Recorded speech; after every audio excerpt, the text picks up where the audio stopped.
Abrimos entonces, como he dicho, el libro de Apocalipsis capítulo 4, el verso número 1, y dice: entonces, mientras miraba, vi una puerta abierta en el cielo, y la misma voz que había escuchado antes me habló como un toque de trompeta. La voz dijo: sube aquí y te mostraré lo que tiene que suceder después de esto. Y al instante yo estaba en el Espíritu y vi un trono en el cielo y a alguien sentado en él. El que estaba sentado en el trono brillaba como piedras preciosas, como el jaspe y la cornalina. El brillo de una esmeralda rodeaba el trono como un arco iris. Lo rodeaban 24 tronos, en los cuales estaban sentados 24 ancianos. Todos vestían de blanco y tenían una corona de oro sobre la cabeza. Del trono salían relámpagos y estruendos de truenos. Delante del trono había 7 antorchas con llamas encendidas. Esto es el Espíritu de Dios de 7 aspectos. Delante del trono también había un mar de vidrio brillante, reluciente como el cristal. En el centro y alrededor del trono había 4 seres vivientes, cada uno cubierto de ojos por delante y por detrás. El primero de esos seres vivientes era semejante a un león, el segundo era como un buey, el tercero tenía cara humana y el cuarto era como un águila en vuelo. Cada uno de los seres vivientes tenían 6 alas, y las alas estaban totalmente cubiertas de ojos por dentro y por fuera. Día tras día y noche tras noche repiten continuamente: Santo, Santo, Santo es el Señor Dios, el Todopoderoso, el que siempre fue, el que es y que aún está por venir. Cada vez que los seres vivientes dan gloria y honor y gracias al que está sentado en el trono, el que vive por siempre y para siempre, los 24 ancianos se postran y adoran al que está sentado en el trono, el que vive por siempre y para siempre, y ponen sus coronas delante del trono diciendo: tú eres digno, oh Señor nuestro Dios, de recibir la gloria y honor y poder, pues tú creaste todas las cosas y existen porque tú las creaste según tu voluntad. Gloria al Señor. Pueden sentarse, amados.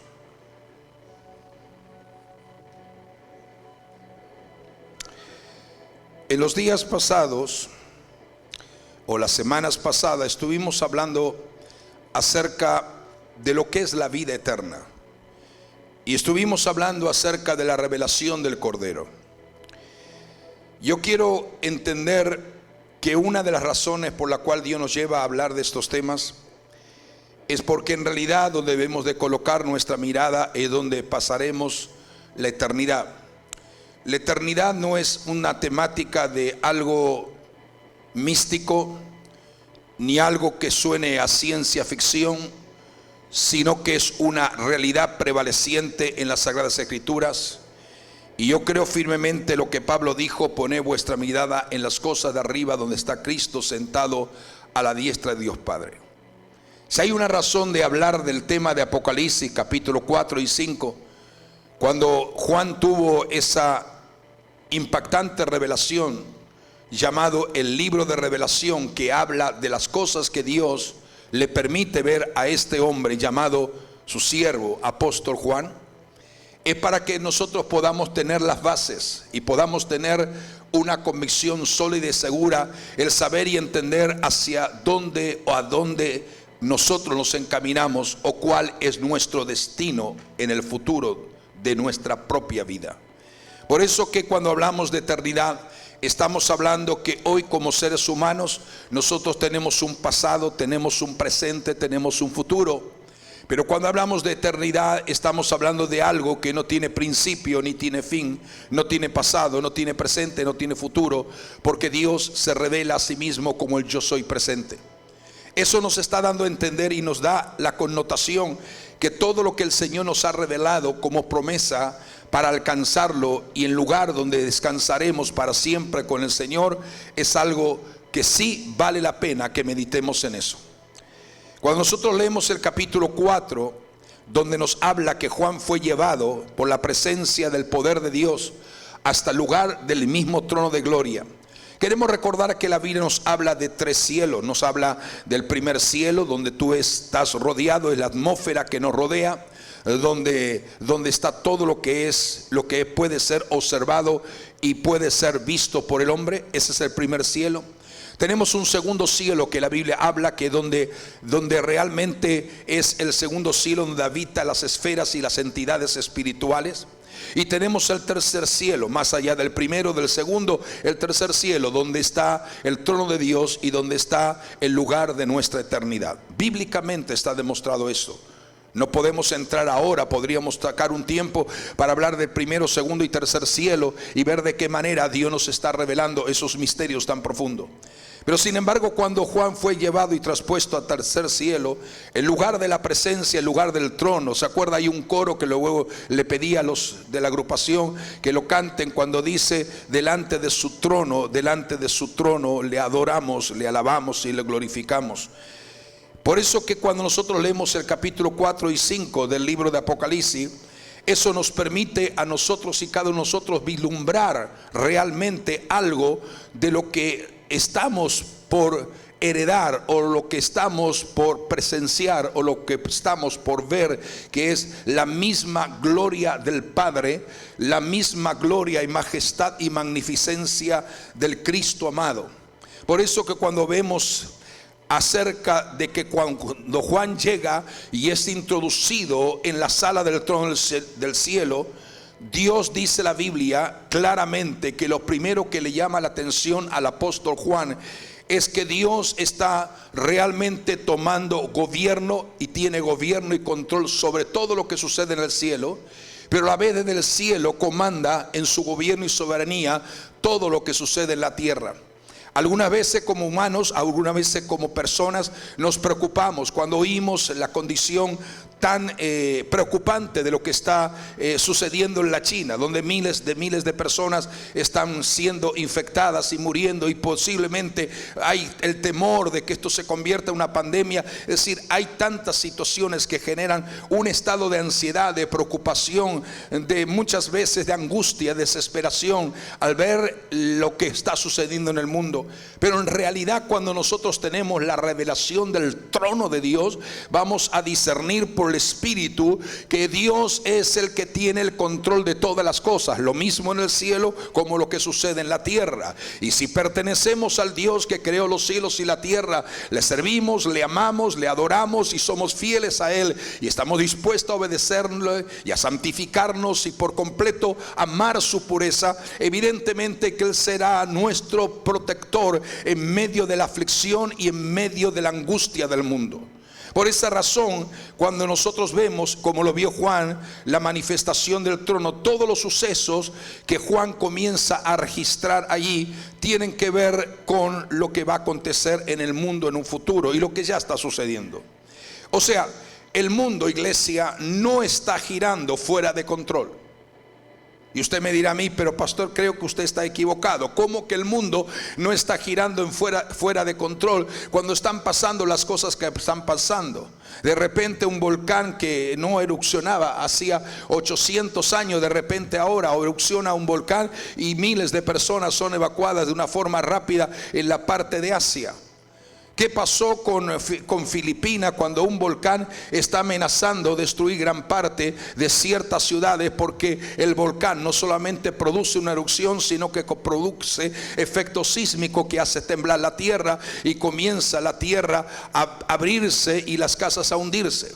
¿Qué es lo que pasa con la situación de la crisis del Medio Oriente, donde continuamente se habla sobre ciertas tensiones de guerra y de probable conflagración bélica en lo que se refiere a los países árabes con la nación de Israel. Es decir, el mundo está en un estado de inseguridad. Es verdad, cuando lo miramos desde un aspecto humano, natural.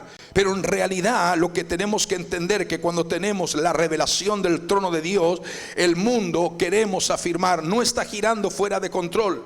El Dios que creó los cielos y la tierra, diga conmigo, el Dios todopoderoso, va a llevar a cabo sus planes mientras Cristo, dice la Biblia, inicia contra las fuerzas del mal una batalla frontal. O sea, bíblicamente nos está diciendo que Juan, cuando está contemplando el trono del cielo, antes de mostrarnos lo que va a suceder en la tierra, para los acontecimientos del futuro y para que nosotros como iglesia no nos llenemos de pánico ni nos atemoricemos, entonces Dios primero quiere que entendamos hacia dónde nos va a llevar, hacia dónde nos va a colocar. Iglesia amada, todo lo que está sucediendo en el mundo no es casualidad, está aquí escrito en la Biblia. Lo que pasa que gran parte de gente llamada cristiana, cristianos, no leen las Sagradas Escrituras, no la estudian, no meditan, no reflexionan, simplemente son cristianos nominativos, un solamente adorar, glorificar al Señor, decir que creen en Dios, que creen en Jesucristo, que creen en la Biblia, pero no son estudiosos, aleluya, intensos para poder entender lo que Dios comunica. Pero todo lo que está sucediendo en el mundo está aquí. Está aquí, escrito. Algunos de las condiciones que se están generando hoy en día han sido escritas 2000, 3000. Algunas de esas profecías fueron escritas al comienzo de prácticamente cuando el hombre fue expulsado del huerto del Edén. O sea, miremos y observemos un detalle. Hablar de este tema es un tema fascinante, es un tema que realmente debe de fortalecer y de llenarnos de ánimo, llenarnos de esperanza y llenarnos de una gloriosa alegría, el saber ciertamente que nuestro Dios, a quien servimos, amamos y honramos, tiene el control. Lo mismo en el cielo, lo tiene también en la tierra y aún debajo de la tierra. Todo está bajo la soberanía del gobierno de ese Dios que es el Dios omnipotente. Ahora, el verso número 1 del capítulo 4, no voy a tener el tiempo suficiente, pero simplemente meditemos en esta reflexión. La voz que Juan escuchó primero, que sonaba, dice que era el sonido como de una trompeta. Era una voz, era la voz mismo de Cristo que se estaba revelando al apóstol de Juan y que le quería profundamente llamar la atención. El sonido de trompeta es un sonido estridente, un sonido fuerte que quiere llevar y despertar nuestra audición para que atendamos lo que Dios quiere comunicarnos y hablarnos. Iglesia, estamos acostumbrados hoy en día a dejarnos mover por lo que oímos y vemos a través de la tecnología, a través del ciberespacio, a través de los medios de comunicación, a través de todo lo que son las redes sociales. Y muchas veces pensamos que la mayoría de las cosas que escuchamos a diario, oímos o vemos son verdades, cuando realmente el 70-80% de ese contenido son noticias totalmente de mentiras, de engaño, de falsedad, o sea, falsas noticias. En realidad lo que deberíamos hacer nosotros es preocuparnos más por lo que dice Dios que por lo que dicen las redes. Desearíamos nosotros interesarnos más por lo que Dios nos comunica a nuestra alma y en nuestro espíritu que lo que dice la gente por las redes, personas que ni siquiera conocemos. Hoy yo digo siempre que el internet aguanta todo lo que escriban y todo lo que dicen. No hay problema de eso, el internet aguanta todo. Pero cuando nosotros estamos dispuestos a entender que quien nos dirige, quien nos guía, quien nos habla, quien nos revela, quien nos va a mostrar el camino por donde debemos de caminar, lo que debemos de hacer y lo que no debemos de hacer, las decisiones correctas que tenemos que tomar y las decisiones incorrectas que tomamos y fallamos, y muchas veces cuando tomamos esas decisiones incorrectas, alguna vez le echamos la culpa a los demás o también la culpa a Dios mismo, que no tiene nada que ver. Entonces, pero cuando escuchamos la voz de Dios, vamos a tomar decisiones correctas en el centro de su perfecta voluntad. No nos vamos a equivocar, no vamos a cerrar el camino, vamos a caminar de un nivel de victoria a otro nivel de victoria. Ahora, miremos y observemos el verso número 2. Primero, el Señor le llama la atención a Juan y vuelve otra vez a oír el sonido de esa trompeta que es la voz del mismo Señor. Pero cuando el verso número 4, capítulo 4, verso 2 nos habla, dice que 4 veces en el libro de Apocalipsis dice que Juan estaba en el Espíritu. Lo podemos leer en el capítulo 1, verso 10, en el capítulo 4, verso 2, en el capítulo 17, verso 3 y en el capítulo 21, verso 10. En cada uno de estos 4 textos bíblicos, cada vez que Juan tenía una revelación tan importante, la Biblia no deja de mencionar y decir que cuando él tiene esa revelación estaba en el Espíritu. Iglesia, ¿por qué necesitamos orar? ¿Por qué necesitamos interceder? ¿Por qué necesitamos rendirnos por completo a Dios en una profunda búsqueda de clamor, de intercesión, de oración? Aleluya, como nunca lo hemos hecho. Porque la única manera en que Dios revele a nuestro espíritu, oigamos la voz de Dios y veamos lo que Dios quiere que hagamos, es estando en el Espíritu. ¿Qué significa estar en el Espíritu? Tener una gloriosa, continua y permanente relación con el Dios a quien creemos, a quien servimos, a quien amamos. Entonces, esta expresión de la palabra en el Espíritu significa que lo que le estaba dando a Juan la visión o mostrándole las situaciones y acontecimientos que él no podría haber visto, todas aquellas verdades innegables, extraordinarias, futuras del acontecimiento del mundo, de Israel y de la iglesia, si no hubiera estado en una posición de relación con Dios a través de una unción del Espíritu. Por eso que los ojos humanos no perciben las cosas que son del Espíritu. Dios nos habló y nos dice, tendremos una visión, aleluya, intensa y profética. Veremos lo que Dios quiere que veamos y no lo que el diablo y el mundo quiere que veamos.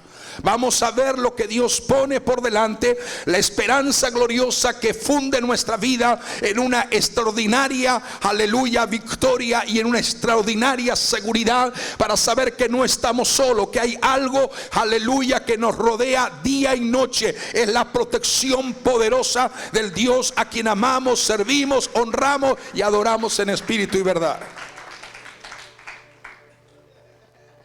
Ahora, es entendible que toda profecía verdadera, escuche, toda profecía verdadera. Entonces usted me hace una pregunta, pastor, ¿significa que hay profecías erróneas, falsas? Claro que lo hay. Y algunas veces las profecías falsas, erróneas, proliferan más que las verdaderas. Y la gente cree más a las profecías falsas, erróneas, pronunciado por gente que no tiene principios de santidad ni de pureza, y que hablan de profecía como una ruleta rusa, o como la gente acostumbrada a que le tiren las cartas o la adivinen la suerte, o sean predicciones futurólogas. Entonces la persona pierde el sentido correcto de entender cuándo hay una falsa profecía o cuándo hay una falsa mención de algo que Dios nos da.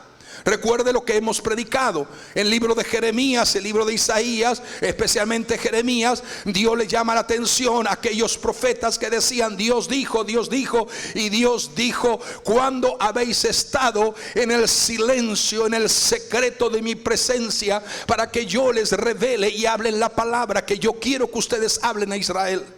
Esos profetas no habían hace tiempo dejado el lugar del secreto de Dios, la intimidad con Dios, la comunión con Dios, la relación con Dios. Iglesia, volvamos a entender que la única manera en que Dios nos va a mostrar y nos va a dar palabra profética en medio de la incertidumbre del mundo es metiéndonos profundamente en intimidad, relación, comunión y oración con Dios. Y yo le digo, aunque usted no tenga deseo de orar, comience a orar, porque le va a venir el deseo. Y aunque no tenga deseo de escudriñar las escrituras, comienza a leer la palabra, porque llegará un momento que el Espíritu de Dios romperá la roca, aleluya, de la dureza e indiferencia, y usted será sensitivo para oír a Dios y conocer su voluntad gloriosa.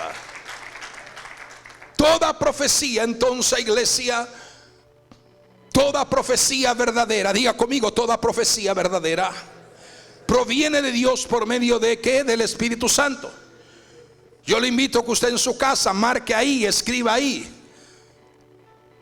Aleluya. Es bueno que cuando usted escuche un mensaje, usted no solamente me atienda y me escuche, sino que también marque en su Biblia, escriba. Y una de las cosas que le llamó la atención a Eddie cuando estuvimos en Guatemala, le llamó profundamente la atención, pero eso cada vez que voy siempre lo veo, es que las 3 o 4 primeras filas del templo, los 3, 4 primeras filas en el templo eran todos jóvenes, los que estaban ahí sentados con sus iPods, con sus Biblias, y mientras estaban escuchando el mensaje, ellos estaban escribiendo y estaban anotando.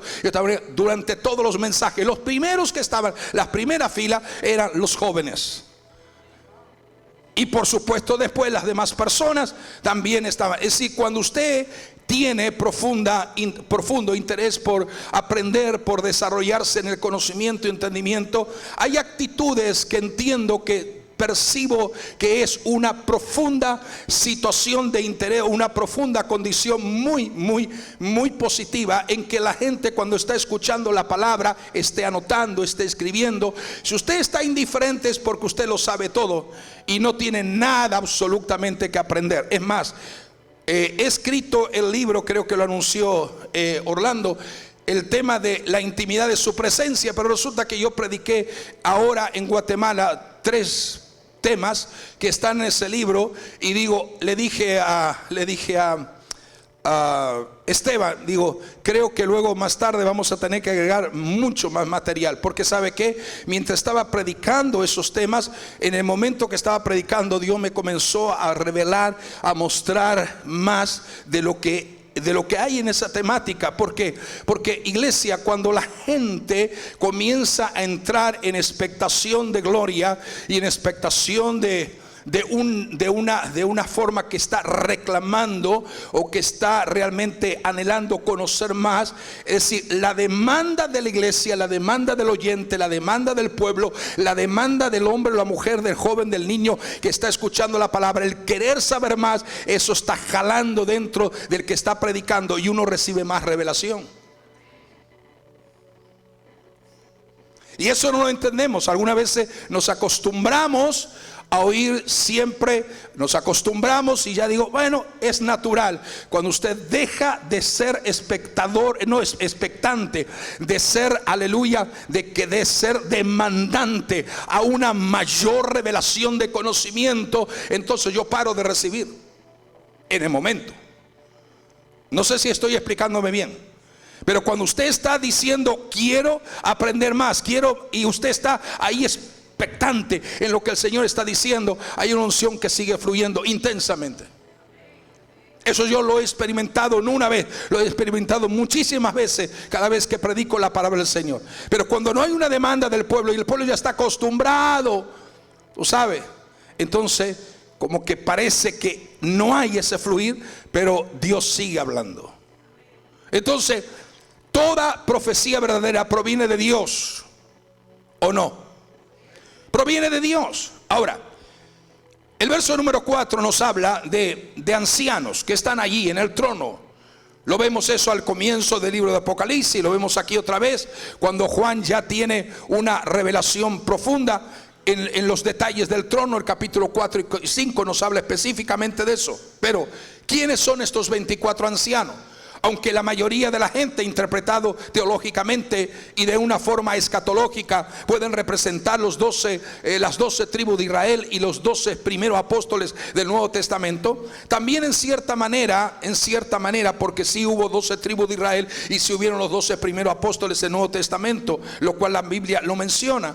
Pero a la misma vez también esos 24 es una forma representativa, tipológicamente hablando, espiritualmente, de que representan a todos los redimidos de Dios en todos los tiempos y a través de los tiempos. Tanto las personas fieles y creyentes a Dios del Antiguo Testamento, como a los santos redimidos en el Nuevo Testamento, incluyendo judíos y gentiles. Porque a partir de Cristo resucitar en gloria, a partir de allí la única puerta de salvación para el judío y el gentil es la misma, Jesucristo. Los judíos se salvan por aceptar a Jesucristo en este tiempo, y también los gentiles, los que no son judíos, también se salvan por reconocer a Jesucristo. ¿Estamos claros en eso? Entonces, cuando nosotros observamos bien, representan a los redimidos de Dios de todos los tiempos. y claramente entendible que todos los que ahora forman parte de la familia de Dios, los que ya han partido y los que se han adelantado, tanto judíos como gentiles, aleluya, nos muestra la Biblia en este libro de Apocalipsis del trono que están adorando al Señor. Es decir, una de las cosas particulares y una de las cosas más interesantes que haremos en la eternidad con Dios, a mí me gusta hablar de la eternidad más que de hablar del tiempo ficticio pasajero, porque la vida de hoy, comparándolo con la eternidad, es una vida fugaz y pasajera. Compárese usted 70, 80, aleluya, 90, el que más, 100. El otro día escuché por allá por Asia una persona de 135 años que todavía estaba ahí. Bueno, piense por un momento la extensión de vida, pero ¿qué es ese número de años con la eternidad que no tiene fin, con la eternidad que nunca se acaba y nunca se termina? Esa es la esperanza de gloria que nos aguarda a los fieles creyentes de Jesucristo. Algunos dicen, bueno, se acabó todo cuando la persona parte de la tierra, ahí se terminó la historia, se terminó el hombre, se terminó la mujer. No es eso lo que dice la Biblia. La Biblia nos habla de una eternidad. El problema es que según al Dios a quien sirva y según la decisión que tomes, es donde va a determinar dónde vas a pasar la eternidad. Hay una verdad innegable, que hay un cielo. La Biblia describe con precisión extraordinaria todo lo que es el trono de Dios y la majestad del cielo. Lo habla de una forma impactadísima y de una forma reveladora, que cualquiera que entiende esta verdad innegable de Dios va a vivir de acuerdo a lo que Dios quiere que vivamos. Pero los que viven contrario al principio bíblico y escritural y prefieren vivir una vida de pecado, de arrogancia, de orgullo, de vanagloria, de iniquidad, de rebelión, de desobediencia, innegablemente que tendrán también una eternidad, pero será una eternidad de tormento y de sufrimiento. No es necesario que nosotros entremos ahora en detalle, pero es una palabra que muchos lo han borrado en su expresión o en su palabra o en el mensaje. Existe lo que se llama el evangelio de la inclusión, donde como Dios es tan bueno y tan misericordioso, no hay por qué pensar que Dios puede enviar a la gente al infierno, que el lugar del cielo es tan grande que hay lugar para todos y que todos entren allí. Entonces la gran pregunta, la gran cuestión del asunto es: ¿para qué predicamos la palabra? ¿Para qué hacemos campañas evangelísticas? ¿Para qué enseñamos a la gente de la verdad del evangelio? Si al final de cabo, como dice un líder de la iglesia, de una iglesia religiosa, que ustedes saben a quién me refiero, que dice que hasta los ateos van a heredar y entrar en el cielo, porque Dios no va a despreciar a los ateos. ¿Quién dice eso? ¿Dónde lo encontró en la Biblia? Son inventos y naturalezas de pensamientos humanos que hacen degradar el concepto de la palabra del Señor. Ahora mira lo que dice la Biblia claramente, entonces, que los redimidos del Señor, solo ellos estarán adorando en el cielo. ¿Cuántos decimos amén a esto? Hablar del capítulo 4, estoy tratando de ser muy resumido en cada uno de estos textos bíblicos, porque podemos ampliar el concepto. Pero nos dice el verso número 5, y en el libro de Apocalipsis nos menciona que lo que Juan ve son truenos, relámpagos, y estos truenos y relámpagos siempre están relacionados con los acontecimientos más importantes que vienen del cielo a la tierra. Y nos hacen recordar cada vez que la Biblia menciona la palabra truenos y relámpagos en la presencia de Dios. La primera vez que vemos truenos y relámpagos producidos por Dios del cielo a la tierra, lo encontramos en la manifestación del Sinaí, cuando Dios le dio las leyes al pueblo de Israel. En el Antiguo Testamento podemos observar cómo muy a menudo Dios se manifestaba con imágenes o con imágenes visibles que reflejaban el poder y la majestad de Dios, con truenos y relámpagos. Pero dice la Biblia claramente que ahora la manifestación de Dios poderosa a la iglesia es a través del poder del Espíritu Santo. Es decir, Dios tiene diversidades de manera de obrar, diversidades de manera de manifestarse a su iglesia. Y termino con el verso número 5 en esta mañana, porque hay más que hablar, pero termino con el verso 5 y dice: el Espíritu de Dios. En una traducción dice los 7 espíritus de Dios. Y algunas veces cuando pensamos en esto o leemos de esta manera, no ir al original hebreo, o mejor dicho al original griego, no ir al original de la palabra o de los manuscritos, alguna vez se puede dar una mala interpretación. ¿Cómo es que Dios tiene 7 espíritus? ¿Acaso el Espíritu de Dios no es uno? ¿El Espíritu Santo no es uno? Ahora, ¿por qué dice la Biblia los 7 espíritus de Dios? Pero me gusta la forma como utiliza también otras traducciones, que dice el espíritu de 7 aspectos. El espíritu de 7 aspectos. Ahí nos da una comprensión más amplia para entender y discernir que no es que hay 7 espíritus diferentes, sino que el Espíritu de Dios se manifiesta en diversidades de maneras y forma. Y hay 7 maneras indiscutiblemente extraordinarias en cómo el Espíritu de Dios se manifiesta. Es llamado el Espíritu Santo. Y podemos entender, y dice que los 7 aspectos de la manifestación del Espíritu de Dios se manifiestan. O sea, también es comparable con las 7 lámparas que había en el tabernáculo. También es comparable con las 7 lámparas que había en el trono y que Juan lo vio en la revelación. 7 lámparas encendidas. 7 lámparas, estamos hablando igual que un candelabro. Estamos hablando que es un candelabro con 7 luces. Es un mismo candelabro, pero tiene 7 luces. O sea, lo que nos está diciendo en todo esto que estamos hablando es que esa lámpara es la antorcha de Dios, cómo se manifiesta en la tierra, pero solo es únicamente un solo Espíritu Santo, no 7 espíritus ni 7 dioses. ¿Estamos claros en eso?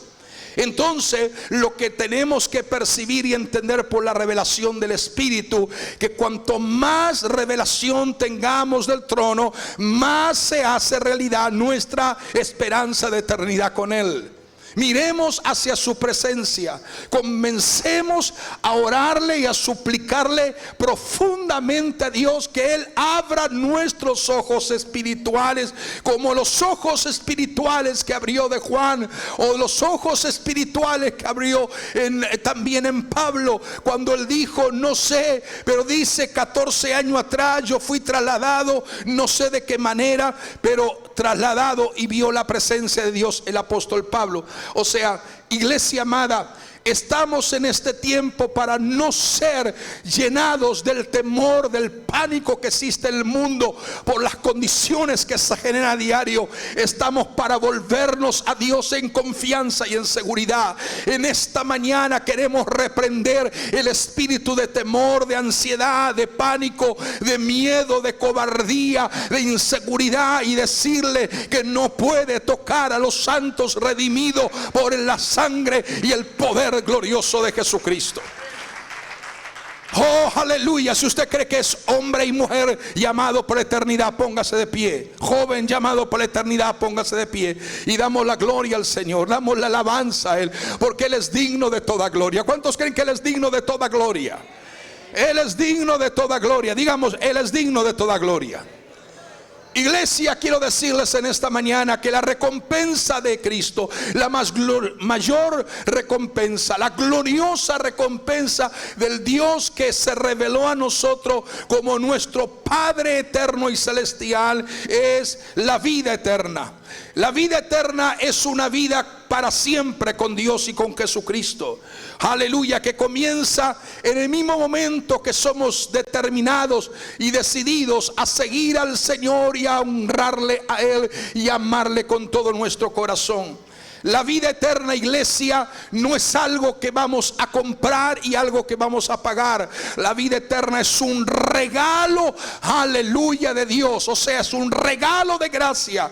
Y lo único que nosotros podemos hacer en retribución al regalo de gracia que Dios nos ha dado como la vida eterna es mantenernos obedientes a Él, siendo fieles a Él, amando su santidad, sirviéndole todo nuestro corazón y encaminándonos en pos del propósito y diseño de Dios. Si es un regalo, entonces no lo puedes nunca comprar, no puedes quizás nunca terminar de pagarlo, porque es un regalo. Y nuestra salvación, amados en el Señor, nuestra salvación, nuestra eternidad es un regalo de Dios, no que hayamos logrado nosotros, sino algo que logró Jesucristo por nosotros en la cruz, y lo reafirmó y lo confirmó cuando resucitó entre los muertos. Levante sus manos. Padre, te doy gracias por la palabra de tu Espíritu, por la palabra que tú nos enseñas. Señor, queremos estar extasiados en este año 2020. Queremos ser llevados a un nivel más profundo de revelación, porque cuanto más profundidad tú nos llevas, aleluya, en la revelación de tu palabra, seremos más, Señor amado, confiados en todo aquello que tú nos has revelado y nos estás enseñando por tu palabra. Queremos entender, Señor, que todo aquel que siembra en la carne, de la carne, dice tu palabra, segará corrupción, mas el que siembra para el Espíritu, ciertamente que del Espíritu segará vida eterna. Ayúdanos a poder, Señor, aleluya, hablar y a nosotros confiar en esta palabra que tu siervo Pablo escribió a Timoteo y que pudo certificar que eso era así. Ayúdanos, Señor, a levantar la voz como lo hizo Pablo. He peleado la buena batalla de la fe, he echado mano a la vida eterna, a la cual asimismo fuimos nosotros llamados, habiendo hecho la buena profesión delante de muchos testigos. Señor, gracias. Ayúdanos a pelear la buena batalla de la fe. Una buena batalla es porque tú siempre estás a nuestro lado, estás con nosotros y en nosotros para darnos victoria grande. Sí, Señor, gracias. Tú nos das victoria grande, pero también, aleluya, la esperanza que debe, Señor, rodear nuestra vida, saturar lo interior de nuestro ser, es que esa batalla ganada nos conduce a un lugar extraordinariamente real, que es la vida eterna. Señor, ayúdanos a tener la revelación como lo tuvo Juan, ser capaz de ver las grandezas y maravillas del trono, ser participante, aleluya, del destino de eternidad que nos aguarda, confiar plenamente y no perder la sintonía con el cielo. Libra a tu iglesia del error, del engaño, del desánimo y del desaliento.